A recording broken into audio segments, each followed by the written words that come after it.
what has been your philosophical operating system? How have you thought about things from being on flight school? I just got to worry, into like getting in a squadron. I just got to worry about myself. Then Yep. into gaining more people underneath you and being a leader and how like you carry yourself, how you think about things. Yeah, absolutely. So for myself, I've always been someone, to coach his kid, to use a sports analogy, that's really always believed like just leave it all on the field. Don't ever be in a situation where I never wanted to be in a situation where I felt like I could have put more effort into something. And that was the reason I didn't succeed.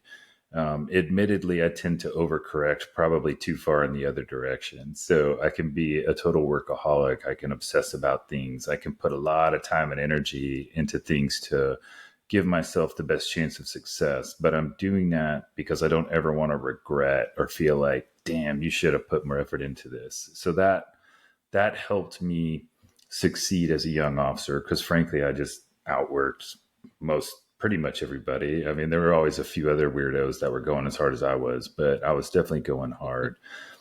And then when I became a field grade, I mean, I got the chance to do the detachment officer in charge in Afghanistan. Then I did a 31st MU detachment as detachment officer in charge. So really unusual to get to be a dead OIC twice as a major. But that's really where I fell in love with and refined my whole approach as far as being a leader, because that was really the first time I felt like I'm literally in charge of these people. I'm responsible for these Marines.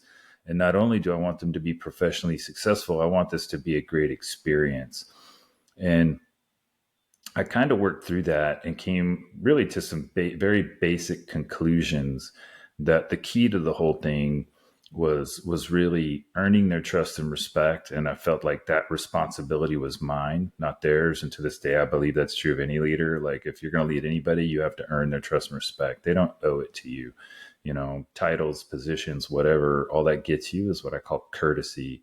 But actual trust and respect has to be earned. But if you can earn it, you get a whole different level of output from the people you're leading. So that was kind of focus number one. And then focus number two really has always been for me, just keep it simple.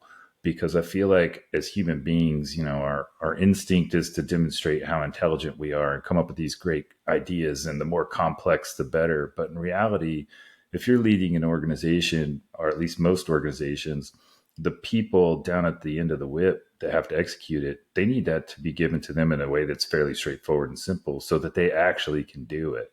And so I always kept that in mind with the Marines too. And that really led to a couple of years later, I got selected for command of a squadron here at HMH 462 at Miramar. And every commanding officer has to literally publish this document called a command philosophy. And I'd seen several of these over the years. It's usually at least a page. And I would always read them and think like, okay, well, there's a bunch of great words in here, but it's probably not going to be effective because 99% of the Marines in the squadron aren't even going to read this damn thing. And if they do, there's too much information in there for them to use it as a singular guiding light, right? Which is really the underlying intent of this whole thing. So when I did that, I actually got it down to one word.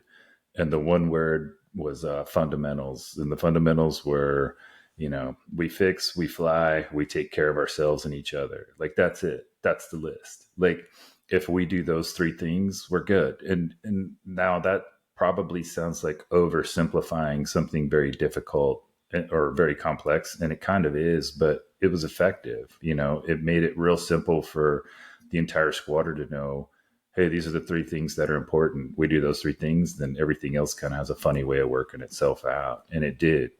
So to this day, even in the business world, I try to keep things as simple and straightforward as possible for my entire team.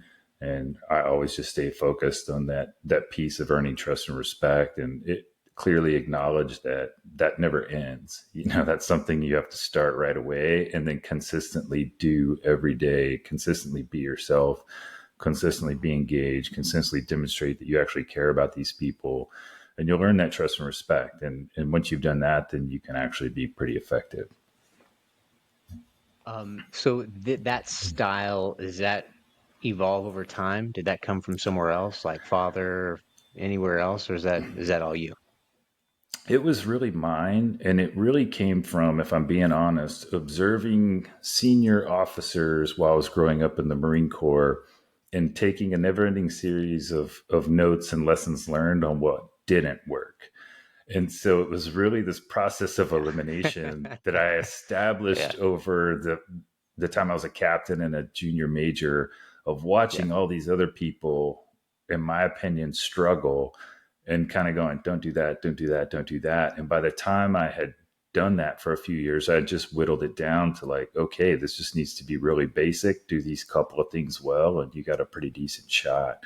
And so going into command and deciding to make it that simple, I knew was a bit of a risk. And I certainly got some feedback about it, like kind of going into it, like, oh, you shouldn't do that. That's not going to work. And you need to do X, Y, and Z. And I really just did it my way anyway, believing that that was probably the best thing to do. And it did work out.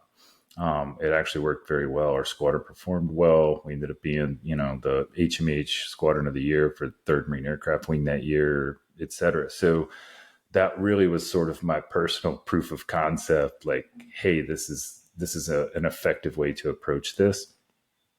And then it really made me curious.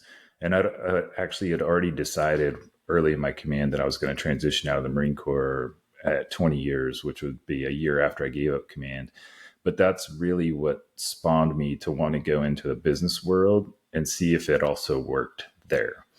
Yeah. That was really my desire, was I want to go out into a civilian company that has nothing to do with DoD, where they don't even know what lieutenant colonel means, and see if I can have a similar Right. effect with these same principles.